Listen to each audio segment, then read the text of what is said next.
તરફ અમદાવાદના સાઉથ બોપલ વિસ્તારમાં હજુ પણ પાણી, ડ્રેનેજ લાઇન ઓવરફ્લો થતા હાલાકી સર્જાય। વરસાદ બંધ થયા બાદ પણ સ્થિતિમાં કોઈ સુધારો નથી। વરસાદી પાણીના નિકાલ માટે તંત્ર કામે લાગ્યું। વરસાદ બંધ થયા બાદ પણ સ્થિતિમાં સુધારો નહીં।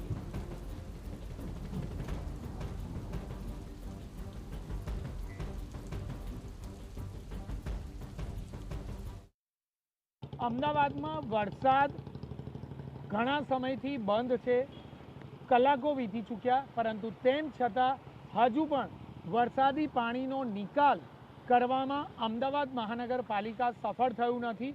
અનેક એવી જગ્યાઓ છે કે જ્યાં આ જ પ્રકારે વરસાદી પાણી ડ્રેનેજ લાઇન કે સ્ટ્રોમ વોટર લાઇનમાંથી બહાર નીકળી રહ્યા છે।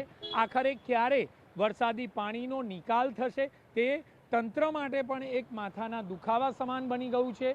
સાથે જ જે ખાડા છે તે ખાડા પણ સંખ્યાબંધ રસ્તાઓ પર જોવા મળી રહ્યા છે વરસાદી પાણીના કારણે, જેના કારણે વાહન ચાલકો માટે એક માથાનો દુખાવો બની ગયો છે કે વાહન હંકાવતી વખતે કોઈ પણ જગ્યા પર તેમને કોઈ પણ રીતે તેમને અકસ્માત નડી શકે। બીજી તરફના જે દ્રશ્યો છે તે દ્રશ્યો પણ બતાવવાના પ્રયત્ન કરીશું કે મુખ્ય માર્ગ પર હજુ પણ વરસાદ બંધ થયાના કલાકો પછી પણ પાણી ઓસર્યા નથી અને વરસાદી પાણી ગમે ત્યાં ડ્રેનેજ લાઇન હોય કે સ્ટ્રોમ વોટર લાઇનમાંથી બહાર નીકળી રહ્યા છે અને વરસાદ બંધ થયાના કલાકો બાદ પણ જનજીવન હજુ પણ ખોરવાયેલું હોય તે પ્રકારની સ્થિતિ જોવા મળી રહી છે।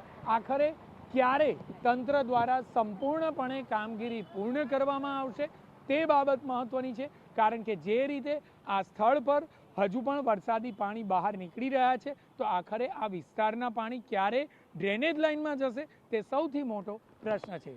કેમેરામેન દીપક સેન સાથે જિગ્નેશ પટેલ, TV9 અમદાવાદ।